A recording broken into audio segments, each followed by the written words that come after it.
So I play a game with my students. It's called What's My Idol? This is what I one of the very first sessions of the class. What's my idol? Where I take them through a little bit of Aquinas. They read a little bit of Aquinas. And I say, look, this is the first modern, really great behavioral scientist, is St. Thomas Aquinas. And it's, don't read it for the religious parts. Let's read it for the behavioral parts of this. And I say, okay, he says that the idols that you're going to chase are ultimately, there's going to be one that attracts you more than any other. Yeah, right. And that when you do, you'll always do the things that you later regret. That's the thing about it. Okay, and that's behavior. That's what makes them idols. I know. Right, they beckon falsely in the present. And that's very empirically robust. A very empirically robust assertion, of course. We know this from all the literature that, that when people chase these idols, that they're ultimately, they don't get what they wanted. Right, and they're self-defeating. They have a lot of regret. Yeah. So I say, okay, let's play a game. And the way to do this is not to say what's your idol, but to eliminate the ones that they're not your idol. Okay. You want to play? Sure. Okay. Sure. So money, power, pleasure, honor. Mm-hmm. And honor is not what we say with my Marine children, which is to serve with honor. That means to be honored. Yeah. And so the that narcissistic means, so that means gratification. fame or what we have in academia, which is prestige. Mm-hmm. To walk in and people say, oh, this is Jordan Peterson who wrote that paper. Mm-hmm. That paper that got the award last year, or whatever it happens to be. Mm-hmm. Or the admiration of strangers or the admiration of the right group of people, right? Mm-hmm. Which we want. It's your lobsters, right? That raises serotonin levels, okay? Mm-hmm. Okay, so think of those four. And then let's think of the one you would first eliminate, which doesn't mean you don't have it at all, but rather that you have the population mean level of it. So if you got rid of money, for example, you wouldn't be poor. You just have exactly the population mean amount of that. So you wouldn't be there would be no deprivation whatsoever. Money, power, pleasure, fame. Which one do you kick away? Power. Why? I'm not interested in exerting control over others' voluntary actions. So if I were to, you're the clinical psychologist and I'm just a working class economist, but I would say that the reason for that is because you hate when people have power over you.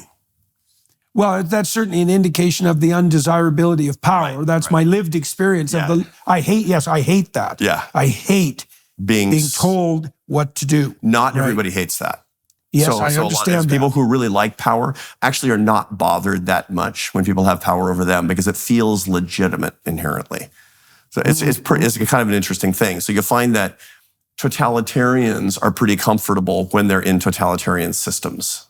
They would just like to be the totalitarian. Right. So dictators admire dictators. Funny, I was just writing about exactly that this morning. Yeah. It's like, well, this is part of our misunderstanding of totalitarian systems. Yeah. Everyone is striving to be free except the bully on the top. It's like, no, it's bullies all the way down. I know. Yeah. So that's, okay. So now we've established that about you. Yeah, but you kicked away power. Yeah. You got three left. Money, pleasure, and honor. What's next? You know how HIPAA protects your medical information? Doctors can't share anything without your consent, whether it's diabetes, surgery, whatever. That's federal law. But here's the problem.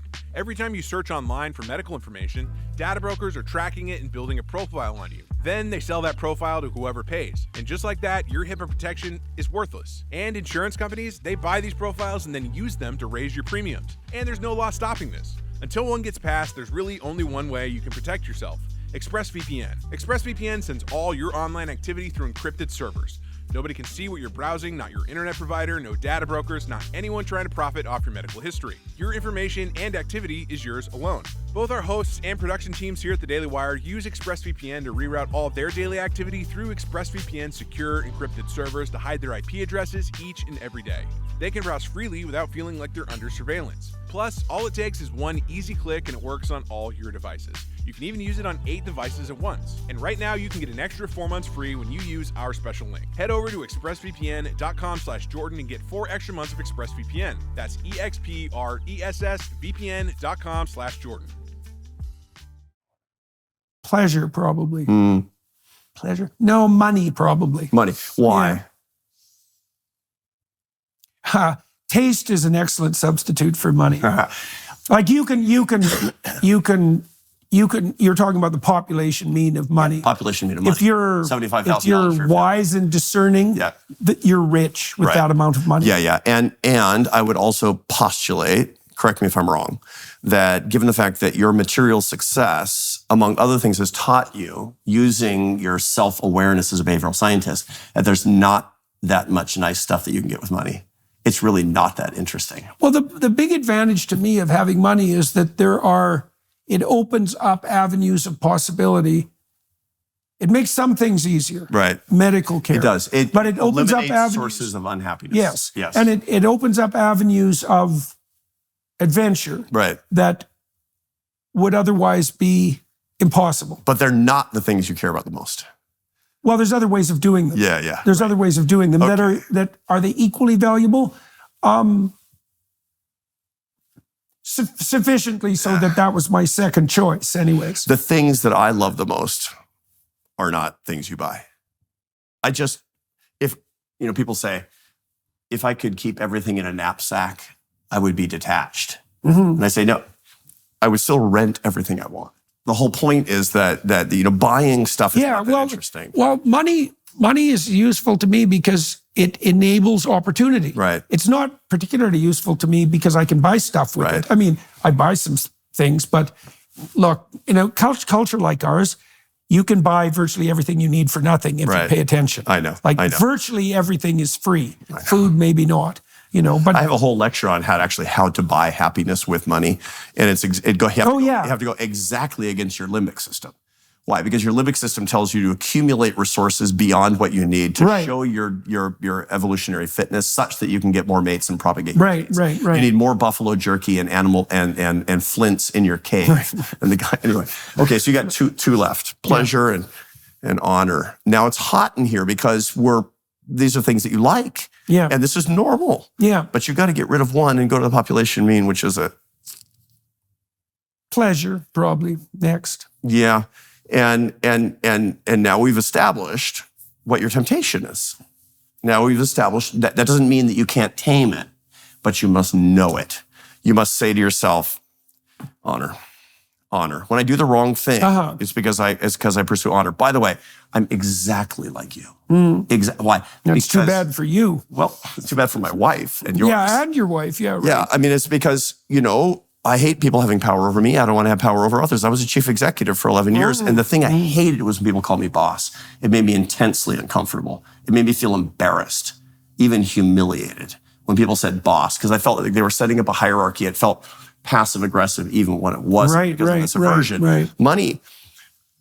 Okay, great. Well, if you're someone's boss, it's not obvious who the slave is. Right. Right, because if I have to tell you what to do, then I have to tell you what to do. Right. It's hard enough to get myself to do things, much less bother with you. I know. Maybe there's some temporary thrill in ordering people around, although it's not a thrill I've ever appreciated. No. But I'd rather that you did your own thing. I hate dictatorships, and I wouldn't want to be the dictator. Is the bottom line. Money. Okay, yeah. What? Yeah. I mean, it's pleasure. I'm a very self-disciplined person. I wake up at 4:30 in the morning. I work out for an hour, and it hurts every day before dawn. How old are you? 60. And I'm in better health than when I was 30. And part of it is because I'm not a sensualist, because I can actually do that. I mean, I like feeling good, but it's not high on my list of priorities. You know what tempts me? This. That's what tempts me. And I know it's true.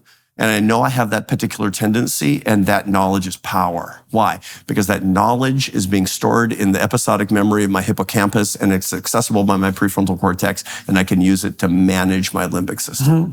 And that's being fully alive.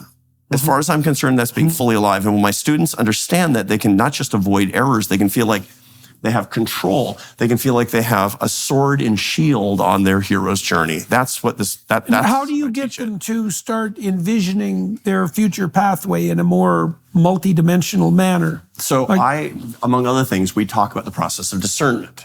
Yeah, discovery. Okay. Yeah, discovery of their own. And what do they have to do practically to engage in that? I ask them to contemplate questions that don't have clear answers, but do have understanding. Because this is the essence of how philosophically how discernment works. So I'll ask, and I've done this to my adult children as well. When my kids were 18 years old, I would make them write a business plan. As a B school professor, I can kind of get away with that, right? Yeah. And the whole point was, what are you going to do with the next 5 years of your life? You're the entrepreneur of your enterprise, and I'm the venture capitalist kind of. So I deserve a business plan. Right. I want you to tell me what you're going to do to find the answers to two distinct questions, or to find an understanding of the answers to two distinct questions. Why are you alive? And for what would you gladly give your life on this day? I want to know the answers to those questions. Okay, why did you come in? Okay, explain the rationale behind these are behind deeply those existential questions that are rooted in almost every Right. philosophical So what's more important to you than the mere continuation of your life? Yes. That's a hard one. Yeah. So that's kind of like, what would you die for? And also, what would you live for? Yeah, right? Those are the same thing. And the other one was? Why are you alive? Which means who created you and for what purpose, in your belief. Yeah, okay. So one of the ways that I had my clients answer that question is, we did this in this exercise that I made commercial, this future authoring exercise. It's something, and you can do this when you're arguing with your wife, for example. Well, so one of the things I always ask my wife, and she asks me too, when we're arguing, is like, what are your conditions for satisfaction? Yeah. Like, you disagree with what's going on here. Right. Even hypothetically, if I did what would satisfy you, right, what would that look like? Right? Well, you can ask yourself the same thing in your own life, which is like, okay, life is difficult and it's rife with existential doubt. Could you imagine a situation where you were thrilled with your circumstances? Right? So what are your conditions for satisfaction? That is an exercise of discernment. It is. You have to treat yourself like you're someone you don't know. Right? It's like learning to please someone else. Like in a relationship, it's like, well, it takes a long time to know what makes your wife happy. Partly because it takes her a long time to know too. It's hard because people have a nature, and what satisfies that nature has to be discerned. You have to notice it. You know, it's so interesting to understand that. It's like you have to discern what it is that actually motivates you, for example, rather than what you think should motivate you. Those aren't the same thing. Oh, absolutely not. There's what you desire and what you desire to desire. There's a whole series of iterations about that. And the well-constructed life, the one in which you're really in charge, has good knowledge such that based on accurate knowledge of who you are and why you are, you can make the alterations that are appropriate. Right, exactly. That's what it really comes down to. And that's what, that's the best that has been, that we can use in behavioral science.